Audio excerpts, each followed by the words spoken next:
Good evening, and welcome to the Friends of the Lincoln Collection's 40th Annual McMurtry Lecture.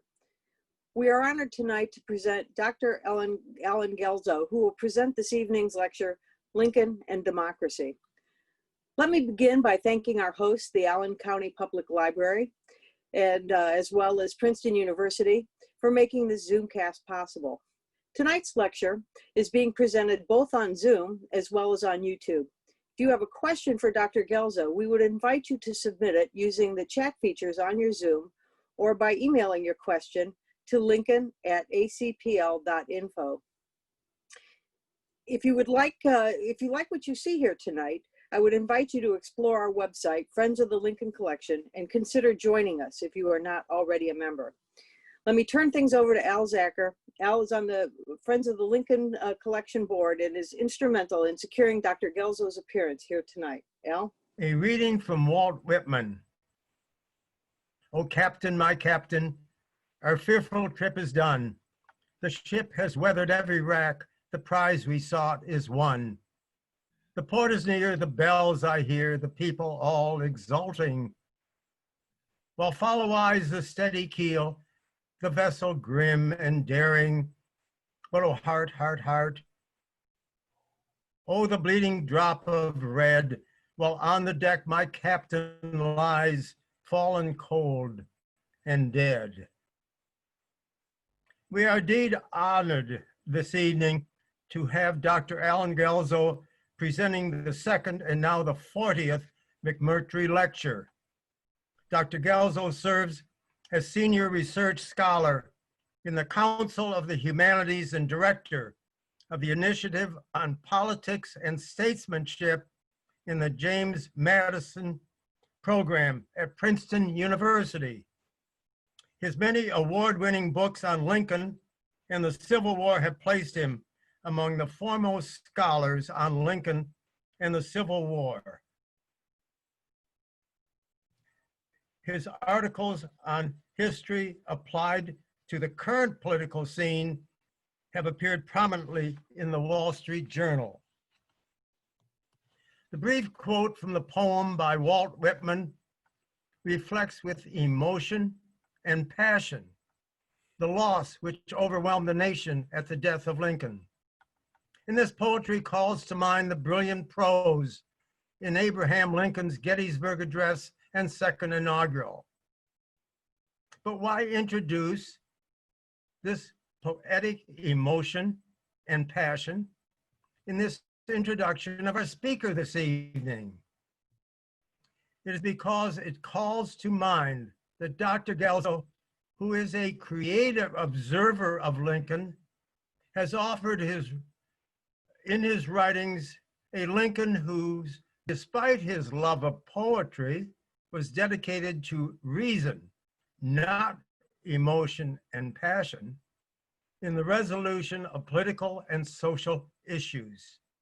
Lincoln, as defined by Dr. Guelzo, was guided by politics and his strong ethical and moral code, not philosophy, in his meeting so many massive challenges. Dr. Guelzo is known as a historian who over time has opened new territory in historical thinking about Lincoln. Illustrating this is his analysis of how and why Lincoln chose his responses to the challenges he faced. Prominent Lincoln biographers have explained Lincoln's responses by quoting him as saying, "I claim not to have controlled events, events have controlled me." In an award-winning book, Dr. Guelzo provided an alternative interpretation through an insightful analysis of how and why Lincoln responded to the challenge of the Civil War and Reconstruction. Dr. Guelzo broadly elaborated on the events that might have, but did not control him. They instead led Lincoln to resolve them. It is now our privilege to welcome Dr. Alan Guelzo, whose topic tonight is Lincoln and democracy.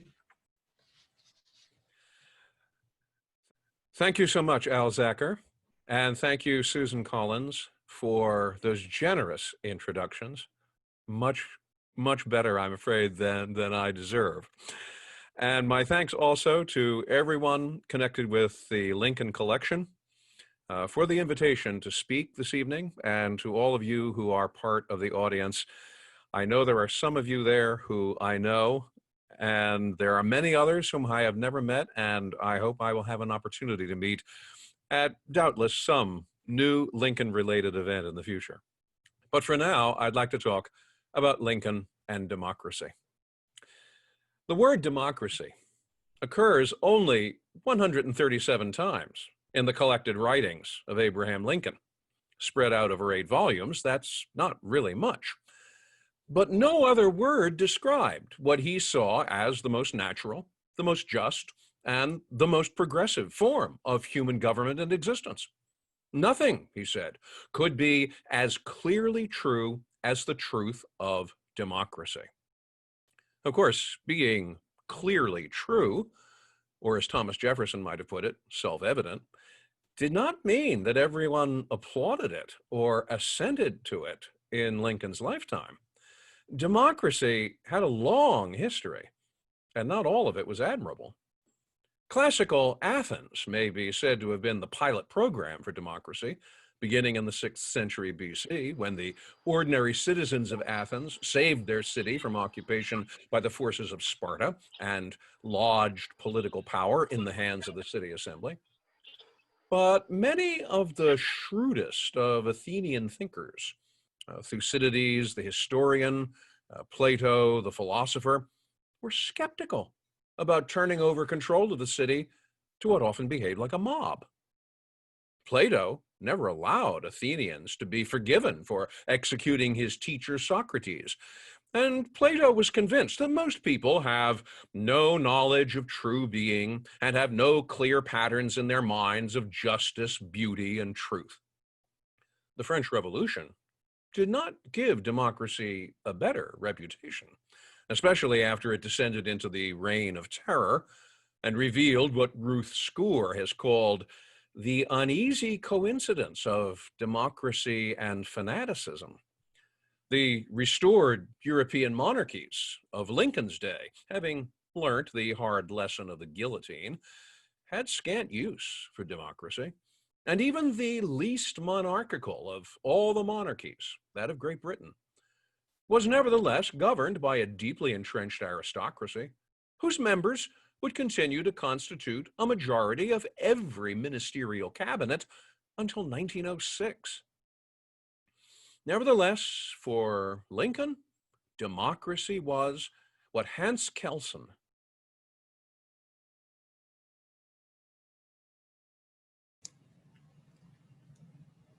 and his loyalty to democracy was what armed him to combat the spread of human slavery in the United States.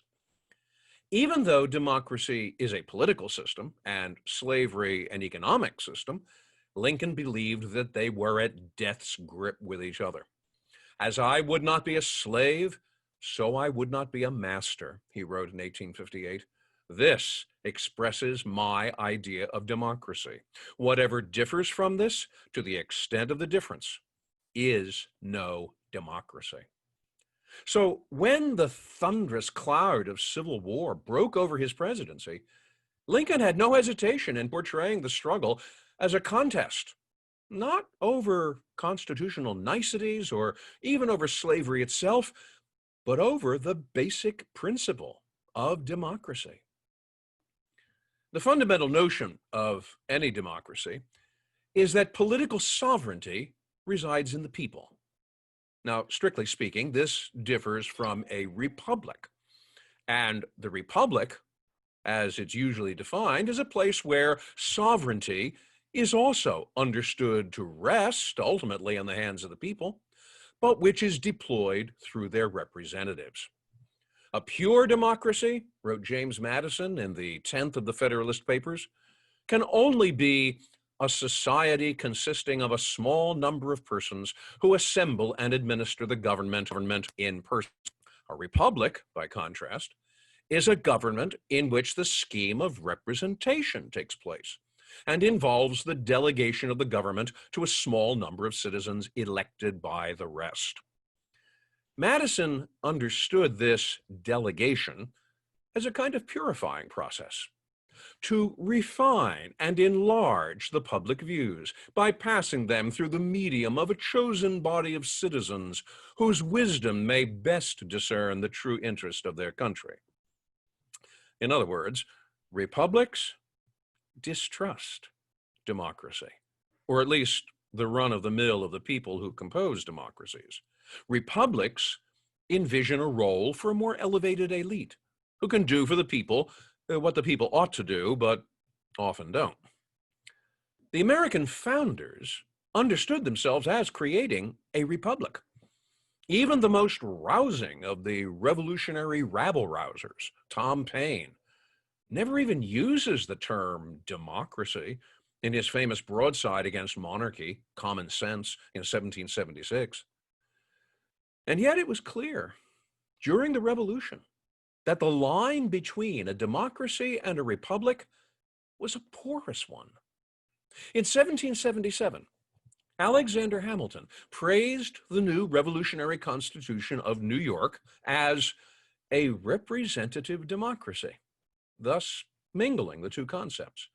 Because, as he said, the right of election is well secured and regulated, and the exercise of the legislature, executive, and judicial authorities is vested in select persons, but persons chosen really and not nominally by the people. Half a century later, republicanism and democracy had fused. The 1787 Constitution had created a system of delegated representation that captured perfectly the ideal of a republic, but no class of natural elites emerged, whom the mass of the people would obligingly vote as their representatives.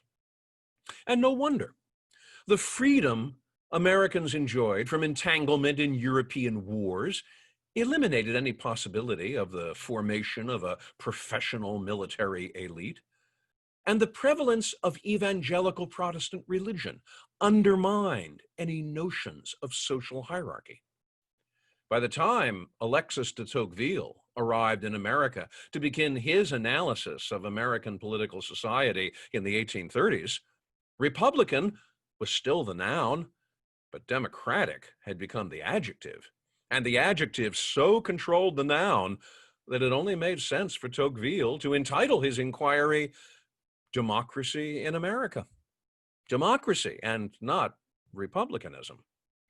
A democratic republic, Tocqueville wrote, subsists in the United States. The country's sheer size and the preference Americans had for commerce rather than politics made an indirect system of representation desirable. But the internal spirit of that system would be highly democratic because, as Tocqueville said, the American people have a taste for freedom and the art of being free, and don't need to have their views refined and enlarged by others. It is those tastes, Tocqueville called them mores, that make what was designed as a republic work as a democracy in a more or less regulated and prosperous fashion, as Tocqueville put it. So when Lincoln spoke of democracy, he was speaking of a republican system in which democratic habits had become so pervasive that they reversed the usual flow of republicanism. Instead of the representatives restraining the wildness of the people themselves set the limits on what those representatives may do. By the frame of the government under which we live, this same people have wisely given their public servants but little power for mischief, Lincoln explained, and have with equal wisdom provided for the return of that little to their own hands at very short intervals. Under the canopy of democracy, the people are judged competent to direct their own lives, public and private, without needing or wanting the paternal tyranny of aristocrats and monarchs, or the meddlesome oversight of the wealthy or the learned. The legitimate object of government, Lincoln wrote in 1854, is to do for a community of people whatever they need to have done, but cannot do at all or cannot so well do for themselves in their separate and individual capacities. In all that the people can individually do as well for themselves, government ought not to interfere. The purpose of government, Lincoln said, was not to organize, stratify, or mobilize the people, but simply to level the playing field. As he put it, to guarantee an unfettered start and a fair chance in the race of life by securing equality before the laws. Thus, government's principal utility was to maximize personal transformation, or as he put it, to lift artificial weights from all shoulders and to clear the paths of laudable pursuit for all. Now, in such a community, such a democratized republic, two rules must be obeyed as with iron rods. The first of these is the rule of the majority. Whatever principles and policies are endorsed by the majority of that people must become the principles and policies of their government. Otherwise, the sovereignty of the people means nothing. If the majority does not control, the minority must. Would that be right? Lincoln asked. Would that be just or generous? Assuredly not. By the same measure, the minority who have disagreed must acquiesce in the majority's rule. If the minority will not acquiesce, Lincoln concluded, the majority must, or the government must cease.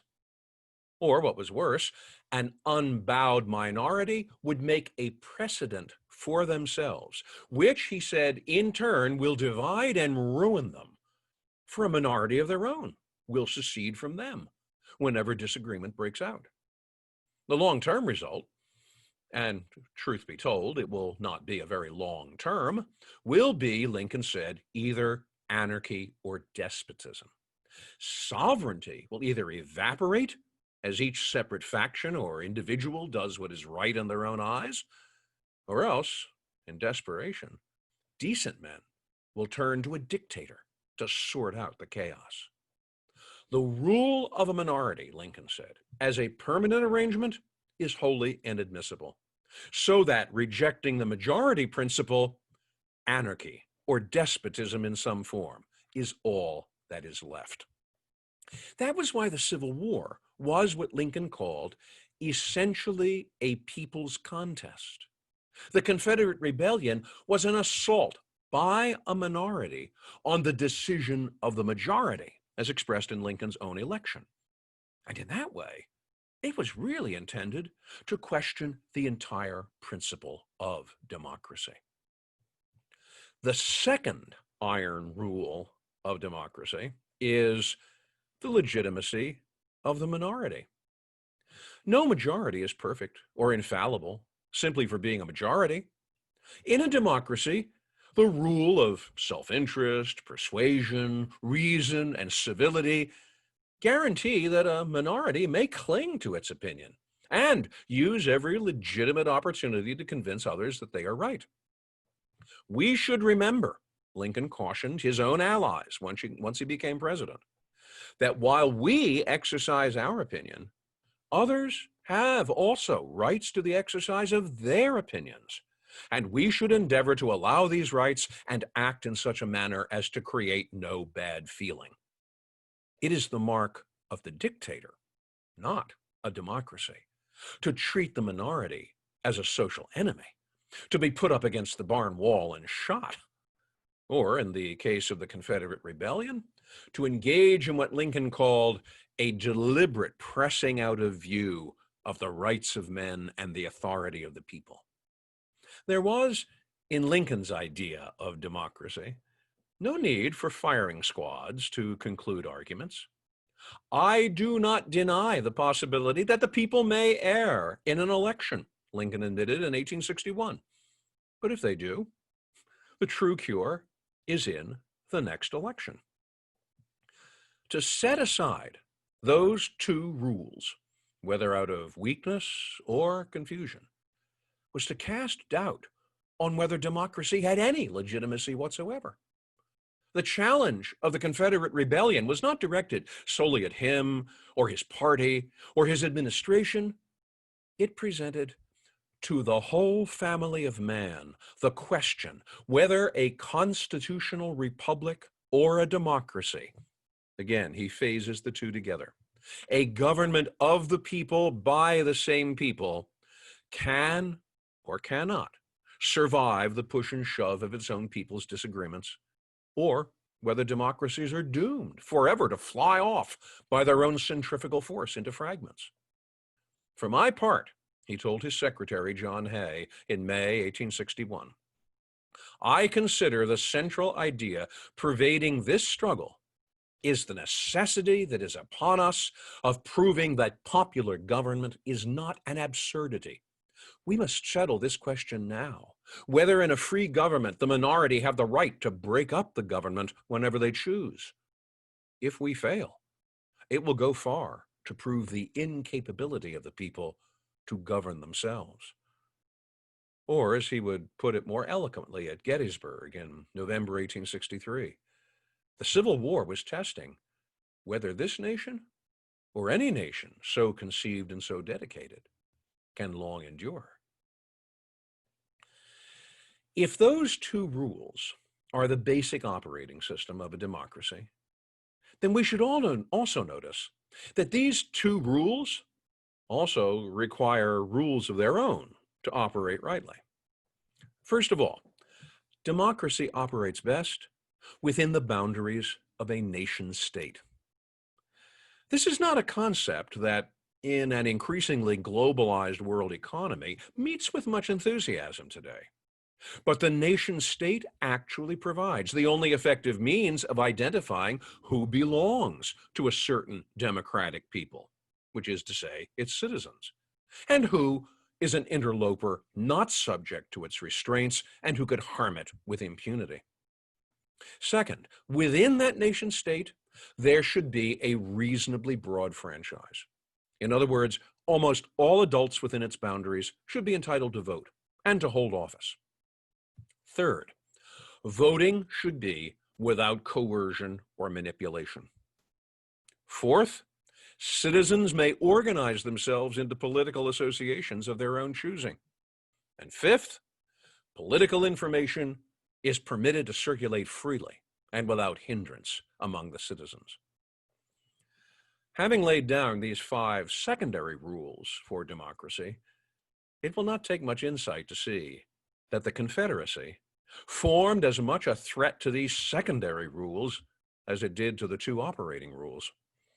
To begin with, the Confederacy did not exhibit a reasonably broad franchise and had not for years, even for its white population. In the 11 states which would form the Confederacy, only one, Tennessee, showed voter participation higher than the national average in the 1852 presidential election. The rest showed voter participation 15 percentage points lower, and in some cases lower by 20% than in the free states. A pro-secession propagandist like Edmund Ruffin frankly despised his own Virginia legislature as that despicable assembly because, as he said, of the enlargement of the constituency to universal suffrage. Likewise, the Confederacy did not permit full and free discussion of political issues because its political life was marked by nothing so much as the suppression of free speech and the control of the circulation of free political information. In 1835, the Postmaster General, Amos Kendall, refused to protect the distribution of anti-slavery materials through Southern post offices in terms eerily reminiscent of cancel culture. Because, as Kendall said, we owe an obligation to the laws but a higher one to the communities in which we live. And those communities demanded censorship to save them from offense. In truth, the Confederacy had lost all grip on democracy and become an oligarchy managed by a handful of slave-owning elites. Society is a pyramid, explained the editor of the Nashville Daily Gazette late in 1860. We may sympathize with the stones at the bottom of the pyramid of Cheops, but we know that some stones have to be at the bottom and that they must be permanent in their place. The stones in this case were slaves. No wonder James Madison feared slavery as the oligarchic snake in the Republican garden, since the classical republics whose vices he had studied had demonstrated all too well that in proportion as slavery prevails in a state, the government, however democratic in name, must be aristocratic in fact. At every point, the Confederacy had failed the democratic test. Yet, the Confederacy is also a chilling example. For as much as for Lincoln and for us, it's a symbol of how easily a democratic republic can slide backwards into coercion and hierarchy. Because the realization that haunted Lincoln was that democracies tend to be, like Thomas Hobbes's definition of life, nasty, poor, mean, brutish, and short, especially short. Most human societies had maintained order by either coercion or superstition, and the few which had not done so sooner or later succumbed to the fear of anarchy and welcomed the Alexanders and the Caesars to create order. At the very beginning of his political career, Lincoln had feared this was about to overtake the American democracy. In his first major political speech, the Lyceum Address of January 1838, Lincoln was convinced that Americans were in real danger of political self-destruction, since the tsunami of mob actions in the previous year looked so destabilizing that Americans might be tempted to look to what Lincoln called some towering genius who thirsts and burns for distinction to save them from a government that offers them no protection.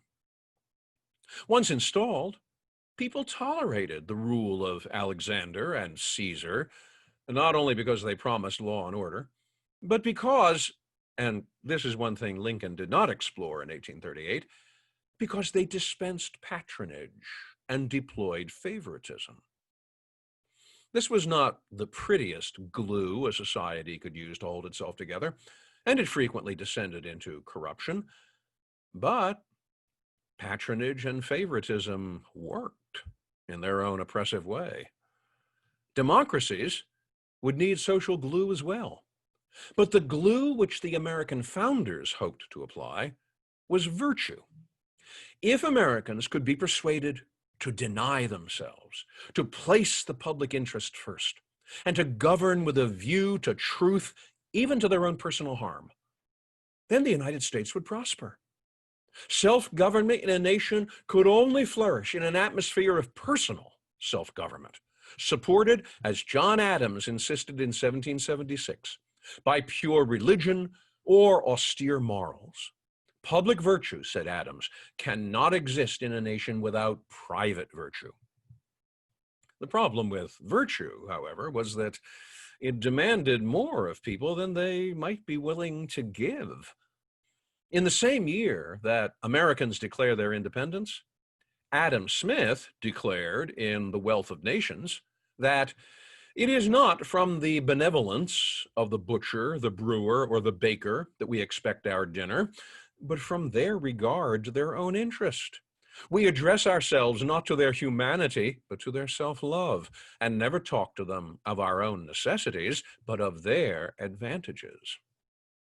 By 1787, there were a good many sadder but wiser Americans who agreed. The only way to make the American Republic work was by appeals to self-interest. Individuals of extended views and of national pride may bring the public proceedings to the standard of virtue, complained James Madison. But the example, he said, will never be followed by the multitude. What was true in economics was true in politics. The real governor of human behavior was self-interest, not virtue. If men were angels, no government would be necessary, Madison conceded. But they were not. And so ambition must be made to counteract ambition.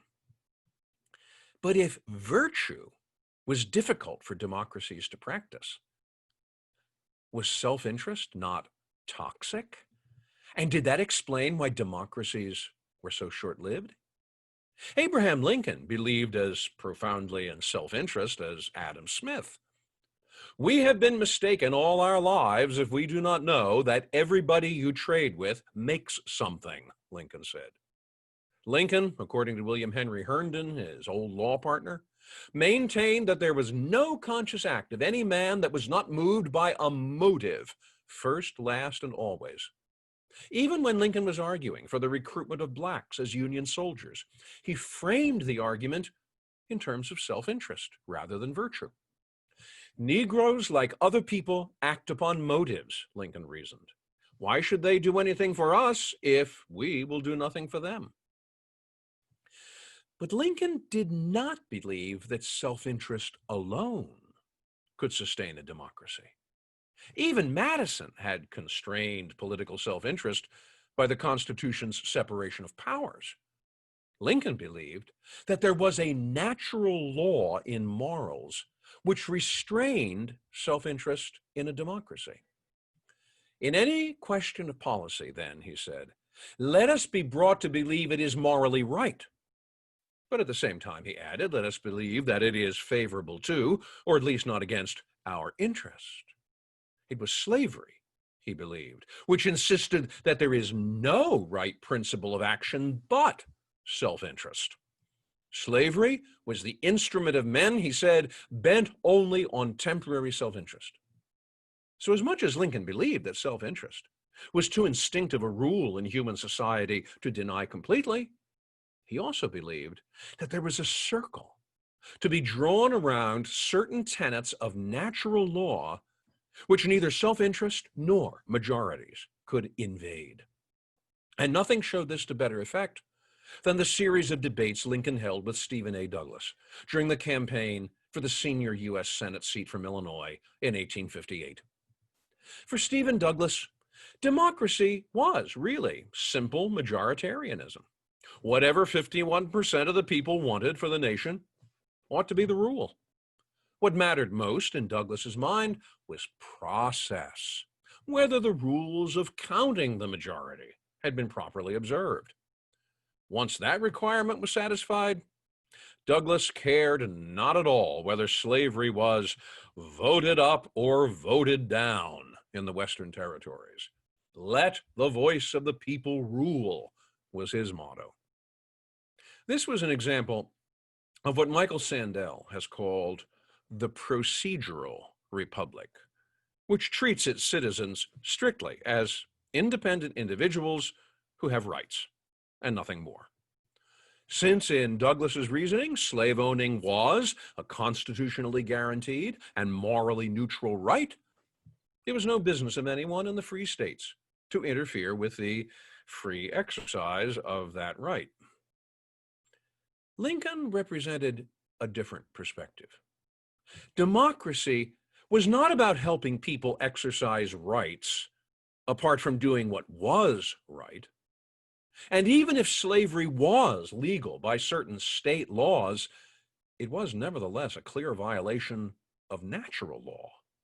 No majority of 51% or any other percent had the power to reverse natural law, and certainly not the natural laws Lincoln could find written in the Declaration of Independence about life, liberty, and the pursuit of happiness, or in physical nature and the instinctive resistance of the humblest creatures to oppression and exploitation by members of their own species. Lincoln said, "The ant who has toiled and dragged a crumb to his nest will furiously defend the fruit of his labor against whatever robber assails him. That made the wrong of slavery, Lincoln said, so plain that the most dumb and stupid slave that ever toiled for a master does constantly know that he is wronged. In the face of Douglas's belief that democracy existed only to provide a procedural framework for exercising rights, Lincoln insisted that democracy had a higher purpose, which was the realization of a morally right political order. For Douglas, democracy was an end in itself. For Lincoln, it was a means rather than an end, a means in political life of realizing the natural ends for which humanity was made. Natural law may have been a source of restraint and appeal for centuries before Lincoln, and the audiences to which he appealed in 1858 understood what he was talking about, even if they balked at his application of it to slavery. In 1859, all of that fell to pieces. Charles Darwin's Origin of Species, published in November of 1859, set out a vision of a world system from which all laws except that of self-interest were fully and finally banished. Lincoln died before the full effect of Darwin's ideas could draw any form of comment from him. But the democratic project that Lincoln felt was a full and satisfactory statement of the truth of human nature could, after Darwin, no longer justify itself in any terms other than the simple satisfaction of human demands. And in that case, monarchies, oligarchies, dictatorships might serve those ends just as well as democracy. World War I's aftermath saw Europeans plunge into an orgy of constitution making, seeking to replace the dynasties toppled by the war, the Habsburgs, Hohenzollerns, Romanovs, and Sultans, with a world made safe for democracy, only to see those democracies, bereft of any moral law, crumble and collapse before more insidious but also more effective appeals to self-interest. And when, in 1989, democracy achieved its most notable victory in the collapse of the Soviet Union and its empire, it still managed, as Paul Berman wrote in Terror and Liberalism, democracy still managed, in its pure version, to seem mediocre, corrupt, tired and aimless, a middling compromise, pale and unappealing, something to settle for in a spirit of resignation. By contrast, Lincoln was not nearly so limp in his embrace of democracy. Self-interest has a role to play, but so does a confidence in the moral right. And yet even that confidence had to obey the iron rod of democracy's operating rules. Right without law was little better than Douglas's law without right, or even lawlessness itself. And Lincoln did not believe that democracy could survive without both a determined advocacy of natural right and an equally determined acquiescence to the rule of law. When his earnest Treasury Secretary, Salmon Chase, urged him to step beyond the Emancipation Proclamation and unilaterally emancipate all slaves everywhere in the United States, rather than just the Confederacy, as the proclamation did, Lincoln replied with a sharp reminder that this unilateralism, even in the name of freedom, was exactly what put democracy in danger. If I take that step, Lincoln argued back to Chase, must I not do so without the argument of military necessity? And so without any argument, except the one that I think the measure politically expedient and morally right? Would I not thus give up all footing upon constitution or law? Would I not thus be in the boundless field of absolutism? The question before us today is whether the confidence Lincoln reposed in democracy is still possible. In our universities, critical theory tells us that just as all biological entities and systems reduce to survival, all human relationships reduce to power. So that what calls itself democracy is really only a linguistic cloak for the same power employed by dictatorships. In our streets, what Lincoln would have at once recognized as his old nemesis, what he called that lawless and mobocratic spirit, spreading with rapid and fearful impetuosity to the ultimate overthrow of every institution or even moral principle. In our streets, that spirit insists that it, and not the laws, is the vehicle of justice. Even in the halls of Congress, a sitting U.S. senator announces that democracy is unnatural and adds that we don't run anything important in our lives by democratic vote other than our government. So it's illogical to think it would be permanent. It will fall apart at some point, and maybe that isn't now, but maybe it is. These are words we have not heard since 1860. And they appall us with the thought that the ghosts of 1860 have reappeared on the stage of our public life to try us once again. Where, then, shall we find an antidote to this pessimism about the democratic future? When he spoke to the Wisconsin State Agricultural Fair in 1859, Lincoln described an Eastern monarch who once charged his wise men to invent him a sentence which should be true in all times and situations. They came back, Lincoln said, with this formula: and this too shall pass away. This was, Lincoln acknowledged, a useful saying, consoling in the depths of affliction. But he did not want it to be the epitaph of democracy. Let us hope it is not quite true, he continued.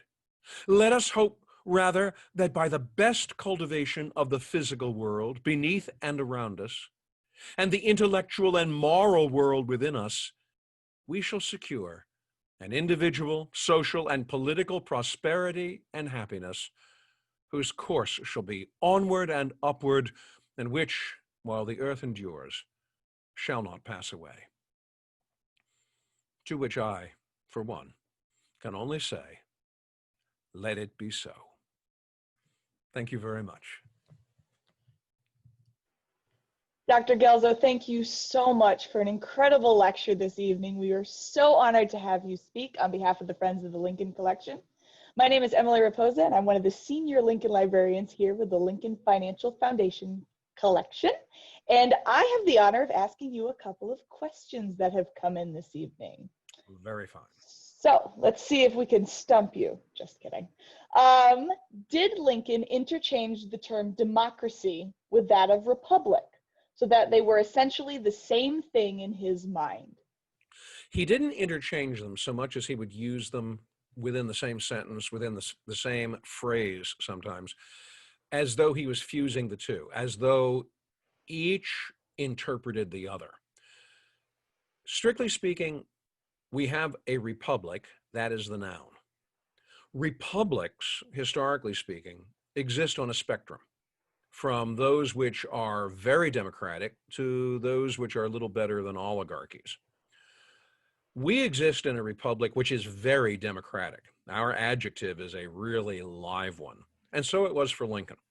When Lincoln talked about this republic, he talked about it as a democratic republic, a republic in which democracy plays a major role, in which the people, as the sovereigns, are not simply passive, but in fact are extremely active in controlling their own destinies. So he would use them not so much interchangeably, but he would use them as ways of interlimiting each other. And he would talk about a democratic republic and republican democracy. Thank you. What significance do you give to the fact that Lincoln was a Whig and not, as would be expected, some kind of Jacksonian Democrat? Lincoln was a Whig almost from his earliest political awakenings. And he spoke of the founder of the Whig Party, Henry Clay, as his beau ideal of a statesman. He would speak of himself even after the Whig Party disintegrated and he joined the Republicans as an old Henry Clay Whig. And even when he was twisting arms in Congress to get the 13th Amendment passed, he brought one member of Congress into his office and said to him, you know, you and I are old Henry Clay Whigs. So the fact that he was a Whig was very important to him. But what did it mean in terms of republicanism and democracy? Well, for Lincoln, the basic Whig platform could be resolved, as it did for Henry Clay, into three important policies. One was national banking, another was tariffs, and another was internal improvements. All of those were really linked together because they were really talking about transformation. You transformed the country economically through a system of internal improvements, what today we would call infrastructure.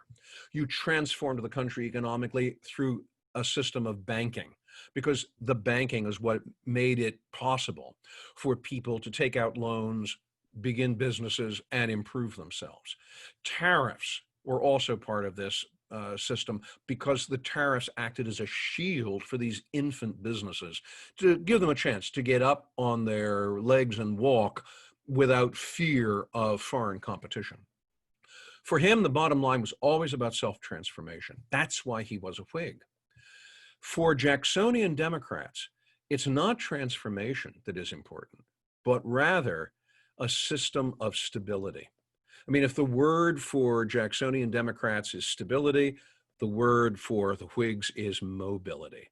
Jacksonian Democrats lived in a world dominated by the image of the independent farmer, an independent farmer who was often a slaveholder. The independent farmer didn't need improvement. The independent farmer was already the ideal. So all talk about banking and infrastructure was really a kind of a threat to that independent farmer. And also that independent farmer, more often than not, owned slaves. One thing you did not want was to give slaves the idea that they should enjoy mobility, improvement. You wanted them to stay slaves. So what Jacksonian Democrats prized most was this idea of stability. What the Whigs prized was mobility, how to move up. And that not only appealed to Lincoln politically, but it was really a description of Lincoln's own experience in life. Because he starts out, one wants to say at the bottom of the ladder, but the truth is he wasn't even on the ladder. And his entire life is a history of self-improvement, moving up that ladder. So what was true for him in his own life experience was what he found true in the Whig Party. And that is why he finds the Whig Party so attractive. That is why for him, the Whigs, because they embraced this notion of self-transformation so much, really embraced the idea of democracy more fervently than the party which had the name attached to it, the Democratic Party. Thank you so much. That's an excellent explanation. We got one of my favorite questions in that we seem to get every McMurtry lecture. What would Lincoln think of current events in this country right now? And that Emily is the question I'm asked in just about every place I go. In fact, there's only one question I'm asked more often, and that is, what would Lincoln have done if he had lived? And doubtless there is someone who is going to ask that question too, but we'll take that in its course. What would Lincoln think about things now? Well, of course, it's very difficult to make a transition between the circumstances of the 1860s and the circumstances of today, because so much in American society has changed. So many dynamics are so different.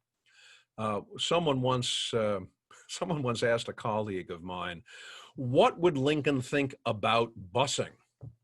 And the response of my colleague is he would probably say, what's a bus? So it's a little perilous to try to bridge 150 years and say, this is what Lincoln would have thought, this is what Lincoln would have said about specific policies or specific actions. I think that is something that's really up to us using our own imaginations to try to answer. I would hope, speaking just for myself, I would hope that whatever positions I would adopt, whatever values I would represent, would turn out to be the ones that Mr. Lincoln would say, yeah, I like that. I'll go with that.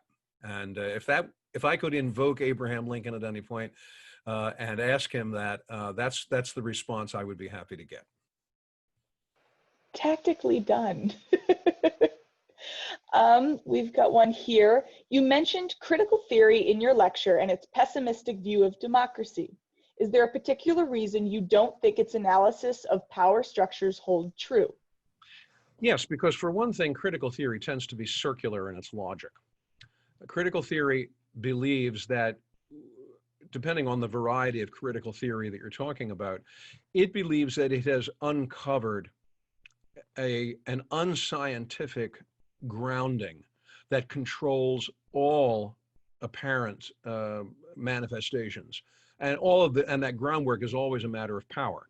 So that no matter how you try to argue with critical theory, no matter how much you try to disagree with it, the disagreement is always typecast as the response of power or privilege or whatever the current locution is.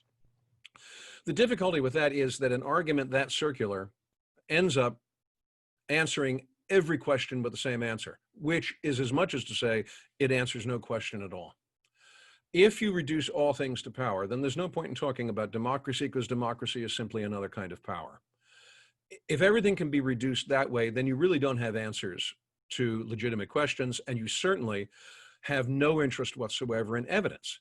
Because when you talk about evidence, evidence is purely a matter of linguistic interpretation. And this is why linguistics forms such an important part of critical theory. You might say that linguistics forms the front porch of critical theory, since postmodern linguistics is really what lays the foundation for the varieties of critical theory that we deal with today. But critical theory is skeptical, is pessimistic, and in a solipsistic way about all forms of political organization, because the thesis is they all reduce to power and they all result in exploitation. Well, if everything's an exploitation, then nothing can be anything but that. And it reminds me of the old Gilbert and Sullivan tag. If everybody's somebody, then no one's anybody. So circularity, that's my fundamental criticism. Thank you. What are the comparisons and contrasts between Lincoln's beliefs and the post-Civil War pragmatism movement in the United States? Pragmatism in the years after the Civil War, and I want to start by prefacing this by saying I have to make a distinction. We often use the word pragmatic in a somewhat careless fashion. We use it as a synonym for practical. You know, we say that Lincoln was pragmatic because he looked at problems with an eye towards solutions. Well, that's practical, but it's not actually what pragmatism is. In the strict philosophical sense, pragmatism originates in the post-Civil War decades among people who are profoundly disenchanted with what the Civil War has accomplished. These were people like William James, Oliver Wendell Holmes, Charles Peirce, who entered into the Civil War with great high hopes and expectations and ideals, and found in the war lots of disappointments of those ideals. So that after the Civil War, they develop a philosophy which says, let's stop talking about moral ideas, moral right, and natural law. Let's talk about ideas that work for you, that have concrete results for you. And so in the hands of Peirce and of James, you have a pragmatic philosophy, you have pragmatism, which only wants to talk in terms of what an idea does for you, not whether it's true, not whether it's right, but whether it works for you. Pragmatism, said William James in his famous lectures on pragmatism, is a doctrine of relief. So you can believe in whatever idea system you want, but if that idea system does not, in fact, grant you relief, chuck it aside. Find an idea system that will give you satisfaction, relief, however you want to define it, and let that be true. Don't worry about truth as truth. Truth simply becomes what makes life easier for you to get through, what helps you cope. In that respect, pragmatism is a gigantic coping mechanism. And it's not really too much of a surprise that its most famous architect, William James, its founder was really Peirce, but James is its most famous architect, was also the author of one of the great American treatises on psychology. So Lincoln, in that respect, is not a pragmatist. He is very practical, he's very hands-on, but he's not a pragmatist because he does believe that some things are true and that some things are false. And that was especially the case when it came to slavery. If slavery is not wrong, he said, then nothing is wrong. I cannot remember when I did not so think and believe. Thank you. Got a few more for you. They're coming in the chat right now. In light of corporate financing of election campaigns and PACs, do you believe that the U.S. is becoming a Confederate oligarchy? I think there is real danger of movement towards an oligarchy. But I think that danger is there because that's always inherent in the operation of democracy. There was big money at work in elections, even in Lincoln's day. We should not kid ourselves. When Lincoln and Douglas were running for that U.S. Senate seat, money was a prime consideration, and Douglas had lots of it. Where did he get it from? He got it, in large measure, from New York financiers. Commodore Vanderbilt provided him with about $50,000. $50,000 was a lot of money in 1858. Vanderbilt helps him, August Belmont helps him, other New York financiers who had connections to the Democratic Party chipped in money. And Douglas himself had money of his own. He mortgaged several of the properties that he owned in the Chicago area to finance his campaign. So Douglas was a great campaign finance person himself in terms of raising money to get his campaign going and to keep it going. The Republican campaigners in 1858 were always at odds with each other because they were trying to scratch up money from all kinds of small scale places, and it was not terribly successful. That was why Douglas could travel around Illinois in comfort, whereas Lincoln is traveling from place to place in the caboose at the end of the train, quite literally on at least one occasion. In fact, at the end of the campaign, there's so much money owed by the Republicans that they have to go around and dun the various county committees for contributions to make up the deficit, including sending Lincoln a bill for $500.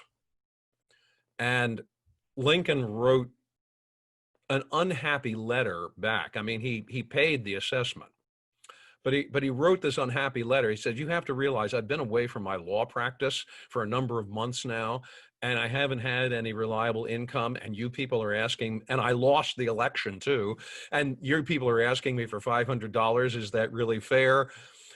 So campaign finance was a big deal even in Lincoln's day. We don't see it as visibly as we see campaign finance today from large-scale corporations, organizations, and PACs. It's much more organized, and it deals in immense sums of money. But it was a problem even in Lincoln's day, and Lincoln would not be surprised to see it as a problem today. Does it push us toward oligarchy? That is certainly a threat. And I think it's a threat that should lead us to reflect seriously on how we are doing and how we are reshaping campaign finance. Thank you so much. What do you think Lincoln would think of statues honoring Confederate generals and leaders? You knew this was coming. Lincoln is the man who talked about having malice toward none and charity for all. Lincoln was the man who, when he was asked what should be done about the Confederate leadership at the end of the war, said, encourage them to leave the country. He made this shooing gesture, like he was shooing chickens in a yard. He wanted them to leave the country so that there would not be a legacy of show trials. When he was in Richmond after the fall of the Confederate capital, he was asked by a federal officer how the occupation of Richmond should be conducted. And his response was, let him up easy, let him up easy. There is something about Confederate monuments and statues which puzzles me. I am, after all, a Yankee from Yankee land. And I scratch my head at a number of points and say, why statues to people who committed treason? Because that's the real truth of it. There's no better word for what you want to call the Confederacy. I've often been asked to talk about Robert E. Lee and statues of Lee that way, and I have to tell people very candidly, Robert E. Lee committed treason. If you go by the definition of the Constitution, yeah, that was treason. And yet Lincoln's view was, do not press the ultimate conclusions of the law to some kind of bloody extreme. What he would have said about people who want to put up statues to Confederate soldiers, that is almost impossible to imagine. I don't think the idea would have even entered his mind. And it would be difficult to imagine it. Of course, this is a man who, all through his presidency, in his office, keeps a portrait of Andrew Jackson on the wall. This is the Andrew Jackson whom otherwise he regarded as a political enemy. And of course, there's a statue of Andrew Jackson across from the White House in Lafayette Park, always to remind him about the importance and the dominance of the Jacksonians. A Jackson statue, which incidentally was dedicated by no one less than Stephen A. Douglas. So Lincoln always had these reminders of people that otherwise he might be tempted to regard as having been toxic to the Republic. But he's not asking for some kind of retribution to be visited on them. And my own view of the question of statues, and I'm speaking for myself, not for Abraham Lincoln, is that you have to proceed carefully when you ask questions about statues, that you're not simply indulging a kind of self-righteous iconoclasm. There is a decision tree that I think can be followed. I've published this in Civil War Monitor back in 2017, which was a decision tree which I composed along with my former student, John Rudy, who now works for the Park Service. And it doesn't guarantee any particular response, but it does put the whole question through a rational process. Rational processes were exactly the things Lincoln admired the most. So while I don't have an easy offhand answer to that, I think that Lincoln would ask us to proceed in a rational fashion as we approach this. So then no matter what answer we come up with, we have satisfied not the impulse or the anger of the moment, but a carefully considered procedure. And that would, in the end, probably satisfy his definition of democracy as well. Excellently stated. Is there a natural law that stands a chance of anchoring our modern society? Modern democracy, sorry. Well, I'd say in a lot of respects, natural law is there, whether people want to recognize it or not. That's why it's natural law.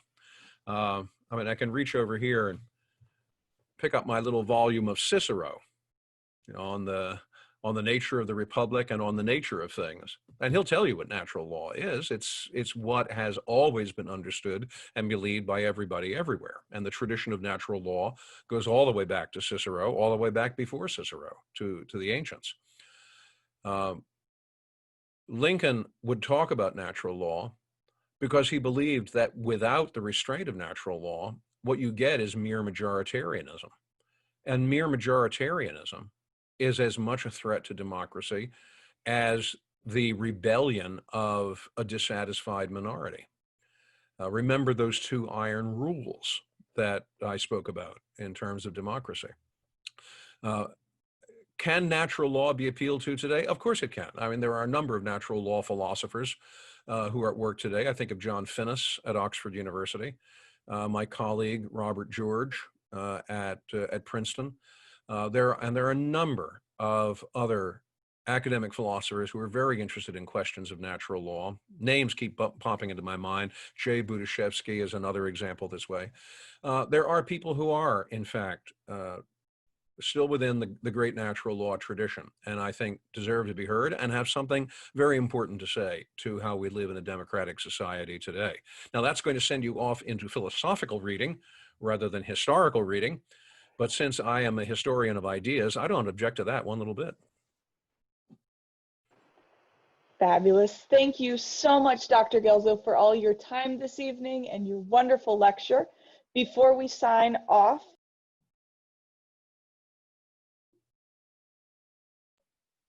sorry, the mute button is hard on these sometimes. It is, and it just simply jumps up there sometimes without being bidden and intrudes itself. It does. Thank you, Dr. Guelzo, so much for your time this evening and for a wonderful presentation. Before we let everyone go, I just want to remind everyone that you can see all of things related to the Friends of the Lincoln Collection, including a recent interview with Dr. Guelzo himself at friendsofthelincolncollection.org.